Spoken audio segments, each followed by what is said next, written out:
வணக்கம். மனிதர்களின் பரிணாம வளர்ச்சி. அது 6ஆம் வகுப்பு வரலாற்றில் 2ஆம் அழகு தான் என்ன யூனிட், செகண்ட் யூனிட் தான் மனிதர்களின் பரிணாம வளர்ச்சி.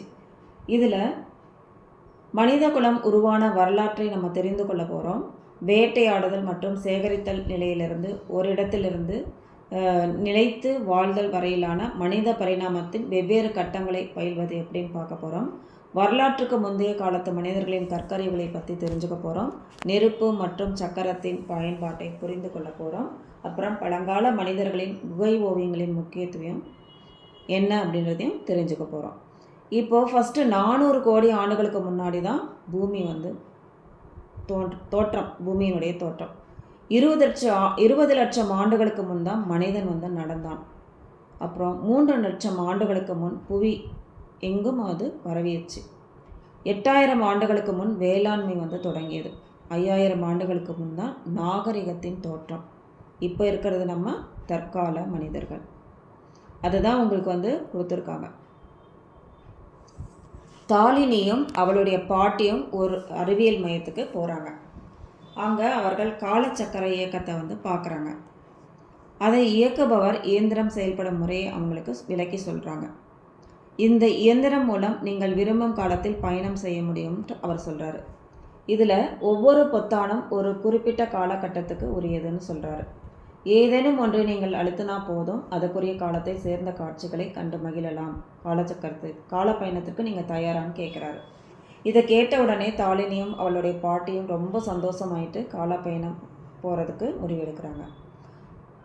தாலினி பாட்டிக்கிட்ட சொல்கிறாங்க, பாட்டி நான் முன்னோக்கி போகலாமா அப்படின்னு கேட்குறாங்க. அதுதான் கிறிஸ்து பிறப்பதற்கு முன் பொது ஆண்டு 2200 எப்படி இருக்கும் அப்படின்னு பார்ப்போம் அப்படின்னு கேட்குறாங்க. மனிதர்கள் பரிணாம வளர்ச்சி அடைந்த கதையை தொல்லியல், மானுடவியல் ஆகியவற்றின் உதவியுடன் நாம் அறிவியல் நோக்கில் பயில முடியும் அப்படின்றதான் உங்களுக்கு தெரியுமா அப்படின்னு கொடுத்துருக்காங்க. பாட்டி சொல்கிறாங்க, 2200ஆம் ஆண்டு பார்ப்பதில் ஆர்வம் தூண்டும்படி இருப்பதாக எனக்கு தோணலை. நான் பின்னோக்கி போய் கடந்த காலம் எப்படி இருந்ததுன்னு பார்த்தா நல்லாயிருக்கும்னு சொல்கிறாங்க. நீங்கள் சொல்கிறது சரிதான் பாட்டி, அப்படியே செய்யலாம் அப்படின்னு தாலினி சொல்கிறாங்க. பாட்டி கிபி 1950க்கு செல்வதற்கான பொத்தானை அழுத்துறாங்க. உடனே அவங்களுக்கு முன்னாடி ஒரு காட்சி மாறியது. எப்படி மாறுது? பெரும்பாலான மக்கள் நடந்து போகிறதையும், சிலர் மிதிவண்டி ஓட்டி சைக்கிளில் போகிறதையும், சாலைகளில் பேருந்தில் போகிறதையும் பார்க்க முடிஞ்சுது. அதுக்கப்புறம் 1850க்கு போகும்போது பேருந்து, மிதிவண்டி ரெண்டையுமே பார்க்க முடியல. மாடுகள் அல்லது கோவேறு கழுதைகள் பூட்டப்பட்ட வண்டிகள் தான் சாலையில் பார்க்க முடிஞ்சது. குதிரை வண்டிகள் அரிதாக தான் காணப்பட்டது. இப்படின்னா பார்த்துக்கோங்க நம்ம இப்போ எவ்வளோ சௌகரியமாக இருக்கும் அப்படின்ட்டு.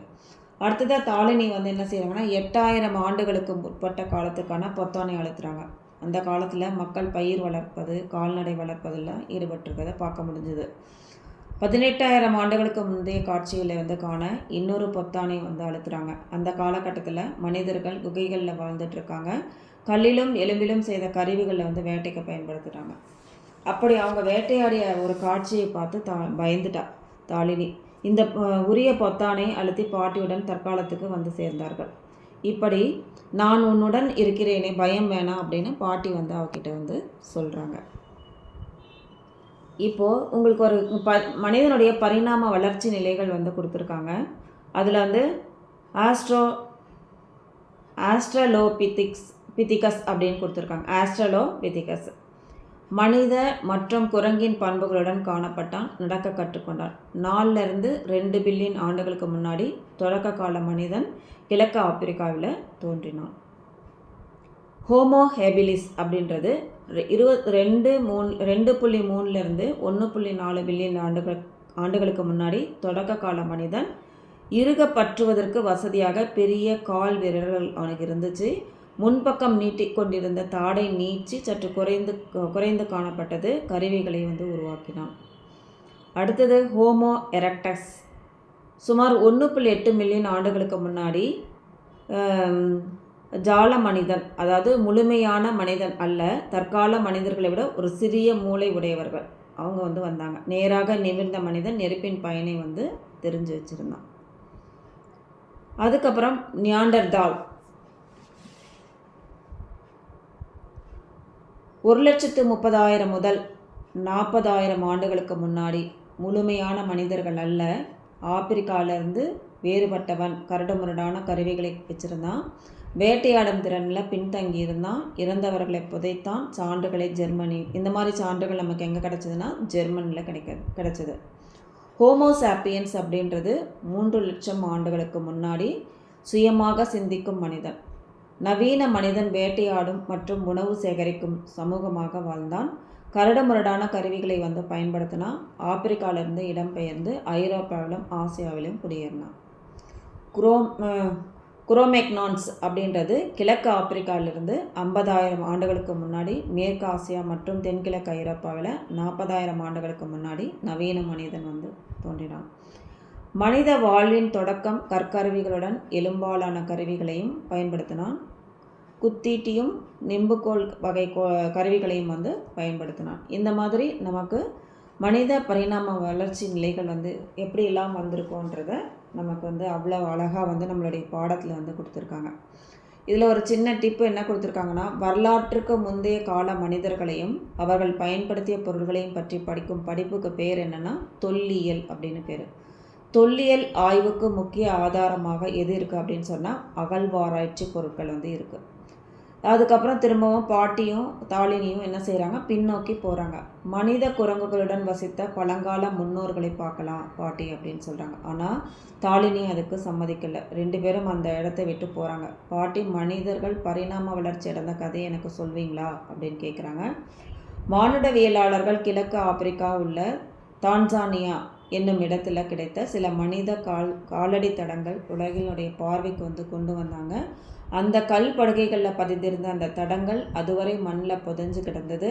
அதை கதிரியக்க கார்பன் பகுப்பாய்வுக்கு உட்படுத்தப்பட்டு அதன் மூலம் மானுடவியலாளர்கள் அந்த காலத்தடயங்களை 3.5 மில்லியன் ஆண்டுகள் பழமையானவை அப்படின்னு கண்டுபிடிச்சாங்க. இதை நம்ம முன்னாடியே பார்த்தோம்.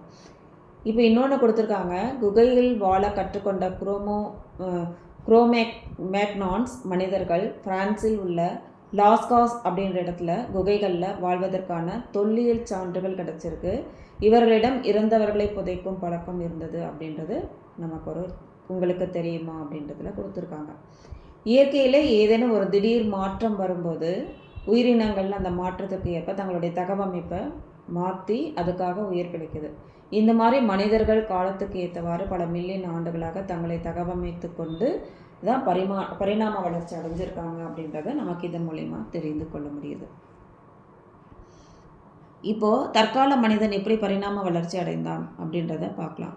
நிமிர்ந்த நிலை மற்றும் 2 கால்களை பயன்படுத்தி நடப்பது, அதுக்கப்புறமா பொருள்களை இறுக பற்றுவது, வசதியாக கட்டை விரலில் ஏற்பட்ட மாற்றங்கள், மூளையினுடைய வளர்ச்சி. இதுதான் கிழக்கு ஆப்பிரிக்காவிலிருந்து இடம்பெயர்ந்த ஹோமோசாப்பியன்ஸ் தான் உலகின் வெவ்வேறு பகுதிகளில் குடியேறினாங்க. அவங்க வாழ்ந்த அந்த சூழலுக்கு தக்கபடி அவர்களின் வாழ்க்கை முறை மாறுபட்டது. அதுக்கப்புறம் வாழும் இடத்தின் வானிலை, காலநிலை மற்றும் இயல்பு ஆகியவற்றின் அடிப்படையில் தான் அவர்களின் உடலமைப்பும் தோலின் நிறமும் வேறுபட்டது. இதனால் வெவ்வேறு இனங்கள் தோன்றினது. இவ்வாறு இனமும் வழித்தோன்றல்களும் உருவாகியது. அப்படி தான் மக்கள் தொகை அதிகமாச்சு. இப்போ மக்கள் தொகை எப்படி அதிகமாச்சு அப்படின்னா பார்த்துக்கலாம். உங்களுக்கு ஒரு மேப் கொடுத்துருக்காங்க. கிழக்கு ஆப்பிரிக்காவிலிருந்து உலகின் பிற பகுதிகளை நோக்கிய ஹோமோசாப்பியன்ஸ்கள் இடம்பெயர்ச்சி தான் உங்களுக்கு கொடுத்துருக்காங்க. இதை நீங்கள் அப்படியே பார்த்தீங்கன்னா உங்களுக்கு தெரியும் அந்த பரிணாம வளர்ச்சி எப்படி இருந்ததுன்ட்டு. அடுத்தது உங்களுக்கு தெரியுமா அப்படின்றதுல மனிதர்களும் அவரது வாழ்விடங்களும் அப்படின்ட்டு ஆஸ்ட்ரோலோபிதிகஸ் அப்படின்றது கிழக்கு ஆப்பிரிக்கா, ஹோமோ ஹெபிலிஸ் தென்னாப்பிரிக்கா, ஹோமோ எரெக்டஸ் ஆப்பிரிக்கா மற்றும் ஏசியா, நியாண்டர்தால் யுரேஷியா ஐரோப்பா மற்றும் ஏசியா, குரோமேக்னான்ஸ் பிரான்ஸ், பீயிங் மனிதன் சைனா, ஹோமோசாப்பியன்ஸ் ஆப்பிரிக்கா, ஹைடல்பர்க் மனிதன் லண்டன். இப்போ வேட்டையாடுதலும் உணவை சேகரித்தலும் பல மில்லியன் ஆண்டுகளுக்கு முன்னாடி நம் முன்னோர்கள் அலைஞ்சு திரிஞ்சு அப்படி தான் இருந்தாங்க. அவங்க குழுக்களாக மரம், குகை மற்றும் மலை அடிவாரங்களில் தங்கினாங்க. அதாவது ஒவ்வொரு குழுவிலையும் 30லேருந்து 40 பேர் இருந்தாங்க. தங்களின் உணவு தேவைகளை பூர்த்தி செய்துக்கிறதுக்காக வேட்டையாட ஆரம்பிக்கிறாங்க. உணவை தேடி நடந்துகிட்டே இருக்காங்க. பன்றி, மான், காட்டெருமை, காண்டாமிருகம், யானை, கரடி இந்த விலங்குகள்லாம் வேட்டையாடுறாங்க. புலி போன்ற விலங்குகளால் கொல்லப்பட்ட விலங்குகளின் இறைச்சியும் அவர்கள் வந்து சாப்பிட்டாங்க. மீன் பிடிக்கவும் அவங்க கற்றுக்குறாங்க. தேன் எடுக்கிறது, பழம் பறிக்கிறது, கிழங்குகளை அகழ்ந்து எடுக்கிறது, பறித்து எடுக்கிறது, இதெல்லாம் வந்து அந்த தொழில்கள்லாம் ஈடுபட்டாங்க. காடுகளில் இருந்து தானியங்களை வந்து சேகரித்து ஒரு இடத்துலேருந்து உணவுப் பொருட்கள் கிடைப்பது நின்றுடுச்சுன்னா அவங்க வேறு இடத்துக்கு போனாங்க. குளிர்லேருந்து தங்களை பாதுகாத்துக்கிட்டாங்க. பதப்படுத்தப்பட்ட விலங்குகளினுடைய தோள்கள், மரப்பட்டைகள், இலைகள் ஆகியவற்றை வந்து அவங்களுடைய ஆடைகளாக அணிஞ்சுக்கிட்டாங்க. ஆதி மனிதர்கள் வேட்டையை பற்றி உங்களுக்கு தெரியுமா பாட்டி அப்படின்னு தாளினி வந்து கேட்குறாங்க. அதுக்கு பாட்டி எனக்கு பாட்டி வந்து தாளினி கிட்ட கேட்குறாங்க. தாளினி எனக்கு தெரியாது, அவர்களின் வேட்டை முறைகளை பற்றி சொல்லுங்க அப்படின்னு கேட்குறாங்க. கற்கருவிகளும் ஆயுதங்களும் வச்சு தான் வேட்டையாடினாங்க. ஆதி காலத்தில் வேட்டையாடுவதன் மூலம் மனிதர்கள் முதன்மையான தொழிலில் வந்து ஒரு குச்சி இல்லைன்னா கல்லை ஒரு பெரிய விலங்கை கொள்வது அவர்களுக்கு கடினமாக இருந்துச்சு. எனவே கூர்மையான ஆயுதங்களை பயன்படுத்த முடிவெடுத்தாங்க. இப்பெல்லாம் பார்த்திங்கன்னா இதை சிந்திக்க வேண்டியது, நம்மளுடைய பகுதிகளில் வந்து வேட்டையாடுறாங்களான்னு பார்க்கணும். வேட்டையாடுவது என்ன செய்யணும், தற்போது தடை செய்யப்பட்டுள்ளது. அதை நம்ம கொடுத்துருக்காங்க. வேட்டையாடும் முறைகள் எப்படின்னா, குழுவாக சென்று வேட்டையாடுதல், குழி தோண்டி அதில் விலங்குகளை சிக்க வைத்து வேட்டையாடுதல், இந்த மாதிரி 2 முறையில் வேட்டையாடிட்டு தான். செதுக்கும் கலை எப்படின்னா, ஒரு கல்லின் அடியில் வச்சு கூர்மையான மற்றொரு கல்லை வச்சு அதனை வந்து தட்டி தட்டி என்ன செய்கிறாங்க, ஆயுதங்களை வந்து செதுக்குறாங்க. ஒரு கற்கருவியை உருவாக்க 2 கற்களை எடுத்துக்கிட்டாங்க. ஒரு கல்லில் ஒரு சீரற்ற பகுதியை சீராக்கவும் அதை கூர்மையான கருவியாக்கவும் இன்னொரு கல்லை வந்து கத்தி போல் பயன்படுத்தினாங்க. அதெல்லாம் உங்களுடைய புத்தகத்திலே கொடுத்துருக்காங்க. ஆயுதங்கள் செய்ய சிக்கிமுக்கி கல் மிக ரொம்ப ஏற்றதாக இருந்துச்சு. அதனுடைய வலிமையும் தாக்கமும் திறனுமே இதுக்கு காரணம். ஏன் அது ஏற்றதானா, அது வலிமையும் திறனும் தான். சிக்கிமுக்கி கற்களை தேடுதல சில மணி நேரங்கள் வந்து அவங்க செலவழித்தாங்க. கற்களின் தூணை கொண்டு கூர்மையான ஆயுதங்கள் செய்கிறது இல்லாமல் அவற்றை பிடிப்பதற்கு வசதியாக கைப்பிடிகளையும் பொருத்தியிருந்தாங்க. பெரிய கற்களை கொண்டு கோடாரிகளையும் உருவாக்குனாங்க. கோடார்களை எப்படி பயன்படுத்தினாங்கன்னு கேட்குறாங்க. முன்னோர்கள் கோடார்களை மரம் வெட்டவும், மரக்கிளைகளை நீக்கவும், குழி தோண்டவும், விலங்குகளுக்கு வந்து வேட்டையாடவும், விலங்குகளின் தோலை உரிக்கவும் பயன்படுத்தினாங்க. கருவிகள் வந்து உருவாக்குனாங்க இல்லைங்களா, அதுக்கு அடுத்த கட்டம் என்ன அப்படின்னா அது தெரியல. அப்போ யாருக்கு தெரியலன்னு தாளினிக்கு. அவர்கள் வந்து நெருப்பின் பயன்பாட்டை கண்டுபிடிச்சாங்க. தொடக்கத்தில் மனிதர்கள் வந்து நெருப்பையும் மின்னலையும் கண்டு பயந்தாங்க. அதுக்கப்புறமா மின்னலால் தோன்றிய நெருப்பில் சிக்கி காட்டு விலங்குகள் இறந்திருக்கலாம் அப்படின்னு அவர்கள் வந்து அந்த விலங்குகளினுடைய இறைச்சியை தான் என்ன செய்ய சாப்பிடும்போது அது மென்மையாகவும் சுவையாகவும் இருந்தது. இந்த நிகழ்வு அவர்கள் நெருப்பு பற்றி கூடுதலாக அறிந்து கொள்வதற்கு அவருக்கு ஒரு தூண்டுதலாக இருந்தது. மனிதர்கள் வந்து நெருப்பை உருவாக்கி சிக்கிமுக்கி கல்லை பயன்படுத்தினாங்க. அவர்கள் காட்டு பகுதிகளில் தங்களை பாதுகாத்து கொள்வதற்காகவும் சமைக்கவும் இரவில் ஒளியை உருவாக்கவும் நெருப்பு பயன்பட்டது. இவ்வாறு மனிதர்கள் வந்து வாழ்வில் நெருப்பு இன்றியமையாததாக இருந்தது. தீப்பெட்டியை பயன்படுத்தாமல் நெருப்பை உருவாக்கும் பழக்கம் வந்து நீலகிரி மாவட்டத்தில் உள்ள ஒரு சில கிராமங்களில் இன்றைக்கும் வந்து இருக்குது.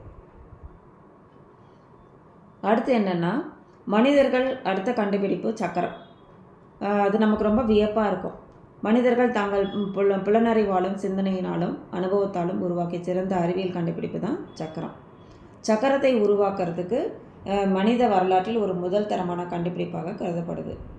மலைகளிலிருந்து கற்கள் உருண்டு வருவதை பார்த்தபோது சக்கரத்தை உருவாக்குவதற்கான ஒரு சிந்தனையை வந்து அவர்கள் வந்து அப்படி அவங்களுக்கு கிடைச்சிருக்கலாம் அப்படின்னு சொல்கிறாங்க. பானை செய்தல். மனிதர்கள் வந்து களிமண்ணால் பானை செய்ய கற்றுக்கிட்டாங்க. சக்கரம் கண்டுபிடிக்கப்பட்டதுக்கப்புறமா பானை செய்வது ரொம்ப எளிதாயிடுச்சு. அவர்கள் பானையை நெருப்பில் சுட்டு அது வந்து உறுதித்தன்மையை கொடுத்தாங்க. பானைகள் மீது பல்வேறு வண்ணங்கள் வந்து பூசி அழகாக்குனாங்க. வண்ண சாயங்கள் தாவரங்களின் வேர்கள், இலைகள், மரப்பட்டைகள் இதிலிருந்து தயாரிக்கப்பட்டது. ஏதோ மங்கலான கிறுக்கல்கள் போல இருக்குது, இது என்னன்னு தெரியுமான்னு கேட்குறாங்க. ஆண்களும் பெண்களும் பங்கு கொண்டு வேட்டையாடும் காட்சி தான் இந்த மங்கலான கிறுக்கல்கள் போல இருக்குது. வரலாற்றுக்கு முந்தைய காலத்தில் மனிதர்கள் குகைகளில் வந்து வசித்தாங்க. அவர்கள் அன்றாட நிகழ்வுகளை ஓவியங்களில் சித்தரிக்கிறாங்க. பெரும்பாலும் விலங்குகளின் ஓவியங்கள் தான் வரையப்பட்டது. தமிழ்நாட்டில் உள்ள தொல் பழங்கால பாறை ஓவியங்கள் தான்.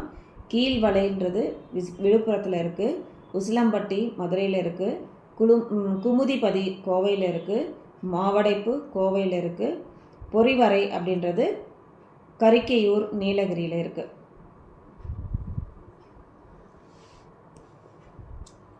இன்னும் மனித சமூகத்தின் முதல் கலை அப்படின்னே சொல்லலாம். ஏன்னா கைவினை திறன் தான்.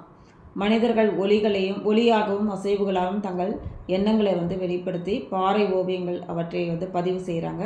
பழங்கால பாறை ஓவியங்கள் இந்தியாவில் இருக்கக்கூடிய பல பாறைகளிலும் குகைகளிலும் தம் ஓவியங்களை பார்க்க முடியும்.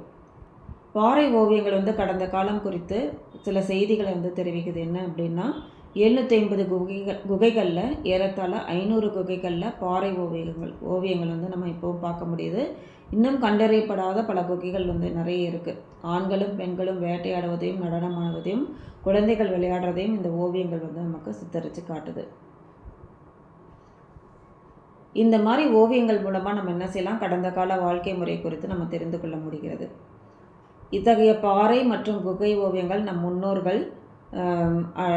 முன்னோர்கள் பல கதைகளை நமக்கு சொல்லியிருக்காங்க. அதாவது வேட்டையாடுவதில் பல ஆபத்துக்கள் இருந்துச்சு.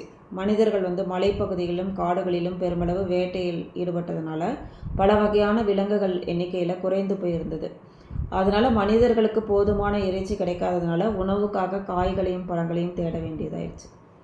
இப்போது என்ன செய்கிறாங்க, அலைஞ்சு திரிஞ்சு அந்த நிலையிலேருந்து ஒரு இடத்துல நிலைத்து வாழும் ஒரு நிலையை அவங்க அடைகிறாங்க. அதுதான் உலகின் முதல் விவசாயிகள். அதை சிறப்பாக, அதாவது ஒரு இடத்துல நின்று பண்ணுறாங்க அப்படின்னா விவசாயம்தான். அவங்க என்ன பண்ணாங்கன்னா, கொஞ்சம் விதைகளை நட்டு அதில் முளை விட்டதிலிருந்து செடி வளர்வதை பார்த்து தற்செயலாக பார்க்குறாங்க. அனுபவத்தாலும் காரண காரியம் குறித்து அறிவாலும் அவங்க என்ன செய்யும், பயிர் வளர்ப்பு தொடர்பான அறிவை பெற்றுக்கொள்கிறாங்க. ஒற்றை விதையிலிருந்து முளைக்கும் செடி வளர்ந்து பல மடங்கு காய்களையும் கனிகளையும் வழங்குவதையும் அவர்கள் புரிஞ்சுக்கிறாங்க. ஆற்றங்கரை நிலங்களில் விழுந்த விதைகள் எளிதாக முளைவிட்டதையும் மனிதர்கள் பார்க்குறாங்க. நீர் நிறைந்த பகுதிகளில் செடிகள் விரைவாக வளர்றதையும் அவங்களுக்கு புரிஞ்சுது. வண்டல் மண்ணுக்குரிய நிலம் மற்ற பகுதிகளை விட செடி வளர்றதுக்கு ஏற்றதாக இருப்பதை அவங்களுக்கு கண்டுபிடிக்கிறாங்க. மனிதர்கள் விதைகளையும் கொட்டைகளையும் சேகரித்து மண்ணில் விதைக்கிறாங்க. அவை இளங்கன்றாகவும் செடியாகவும் மரமாகவும் வளர்வதை பார்க்குறாங்க. அதுக்கப்புறம் அந்த முறையாக விதைக்கிறதன் மூலமாக அதிகளவு உற்பத்தி பெற முடியுன்றது அவங்களுக்கு புரியுது. அது மூலிமா விவசாயம் என்பது செயல்பாட்டுக்கு வந்தது.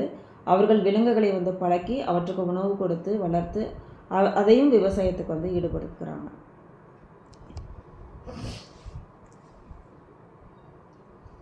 இப்போ விலங்குகளை வளர்ப்பது மனிதர்களுடைய வாழ்வில் முக்கியமான பகுதி.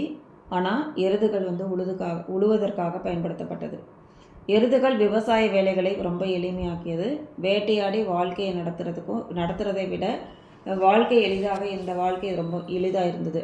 விவசாயம் அவர்களை ஒரு குறிப்பிட்ட இடத்தில் குடியேறும்படி செய்தது. நிலைத்து வாழும் வாழ்க்கை முறையால் சமைப்பதற்கும் சேமித்து வைப்பதற்கும் கொள்கலன்கள் ரொம்ப பாத்திரங்கள் தேவைப்படுது. பானை செய்யும் சக்கரமும் நெருப்பும் இந்த பிரச்சனைக்கு தீர்வை கொடுத்தது.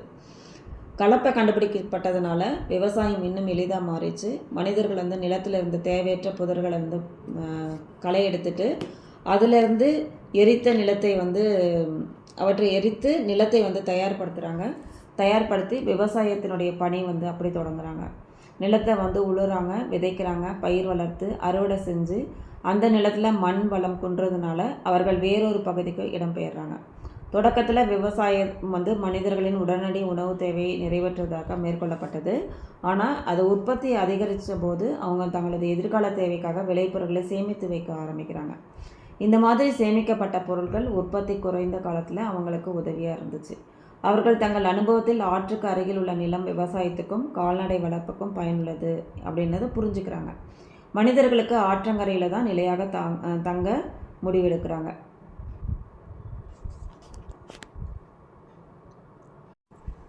மனிதர்கள் வேட்டையாடுவதற்கு எளிதாக பல வழிகளை சிந்திக்கிறாங்க.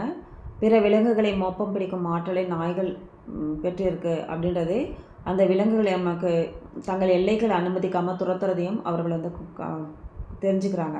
எனவே தாங்கள் வேட்டையாடும் போது நாய் உதவியாக இருக்க முடியும் அப்படின்றத மனிதர்கள் உணர்ந்து அதன் மூலம் நாய் மனிதர்களால் பழக்கப்பட்ட முதல் விலங்கு ஆனது. அப்போ நாய் கூட கோழி, ஆடு, பசு போன்றவற்றையும் அவர்கள் வளர்க்க ஆரம்பித்தாங்க. மனிதர்கள் நெடுங்காலமாக சமவெளிகளில் தான் தங்கியிருந்தாங்க. அந்த காலகட்டத்தில் அவர்கள் விவசாயத்தை கற்றுக்கொண்டது கூட இல்லாமல் கைவினை கலைகளுக்கான திறன்களையும் வளர்த்துக்கிறாங்க. ஒரு இடத்துல வந்து குடியேறி நிரந்தரமாக தங்கும் வாழ்க்கை முறையை வந்து உற்பத்தியை வந்து இந்த மாதிரி தான் பெருகிறது. இப்போது அவர்களிடம் தேவையை விட அதிகமான அளவில் தானியங்கள் நிறைய இருந்துச்சு. அவர்கள் கூடுதல் தானியங்களை பிற குழுக்களிடம் பரிமாற்றம் செய்து தங்களுக்கு தேவையானதை வந்து கொடுத்து வாங்கிக்கிட்டாங்க. பண்டமாற்று முறை அப்படின்னு அழைக்கப்படுது. இந்த மாதிரி கொடுத்து வாங்குறத பண்டமாற்று முறை அப்படின்னு சொல்லுவோம். இவ்வாறு வணிகமும் வர்த்தகமும் வளர்ந்து நகரங்களும் பிற நகரங்களும் வந்து உற்பத்தியாச்சு தோன்றுனது. இந்த மாதிரி செய்திகள்லாம் நம்ம இந்த லெசன் மூலிமா நம்ம வந்து பார்த்து தெரிஞ்சுக்க முடிஞ்சது. உங்களுக்கும் இது நம்ம உபயோகமாக இருக்கும்னு நினைக்கிறேன். இப்போ வந்து மனித இனம் வந்து மாற்றங்களை அடைந்து ஒரு மேம்பட்ட நிலையை நோக்கி வளர்ச்சி பெறும் வழிமுறையை தான் நம்ம என்னன்னு சொல்கிறோம்னா பரிணாமம்னு சொல்கிறோம். ஹோமோசாப்பியன்ஸ் ஆப்பிரிக்காவுக்கு வெளியில் இடம்பெயர்ந்து உலகின் பல்வேறு பகுதிகளில் வந்து குடியேறினாங்க. மனிதர்கள் வந்து சிக்கிமுக்கி கல்லை பயன்படுத்தி கூர்மையான ஆயுதங்களையும் பிற கருவிகளையும் உருவாக்குனாங்க. வேட்டையாடும் விலங்குகளிலிருந்து தங்களை பாதுகாப்பதற்கும் உணவு சமைப்பதற்கும் இரவில் வந்து இருட்டை போக்குவதற்கும் மனிதர்கள் வந்து நெருப்பை பயன்படுத்தினாங்க. சக்கரத்தை மனிதன் உருவாக்கிய நிகழ்வு ஒரு முன்னோடியான கண்டுபிடிப்பாக கருதப்படுகிறது. அதை வைத்து பானை செய்வதை சக்கரம் எளிதாக்கியது. தொடக்க கால மனிதர்களின் வாழ்க்கை முறையை பற்றி அறிந்து கொள்ள பாறை ஓவியங்கள் நமக்கு மிகவும் உதவியாக இருந்தது. இந்த லெசன் உங்களுக்கு ரொம்ப யூஸ்ஃபுல்லாக இருக்கும்னு நினைக்கிறேன். இதே மாதிரி வேறொரு லெசனில் சிந்துவெளி நாகரிகம் அப்படின்ற லெசனை நம்ம வந்து பார்க்கலாம். இந்த வீடியோ உங்களுக்கு பிடிச்சிருந்ததுன்னா உங்கள் சக தோழிகளுக்கு வந்து ஃபார்வர்ட் பண்ணுங்கள், லைக் பண்ணுங்கள், ஷேர் பண்ணுங்கள், கமெண்ட் பண்ணுங்கள், சப்ஸ்கிரைப் பண்ணுங்கள். வாழ்க வளமுடன்.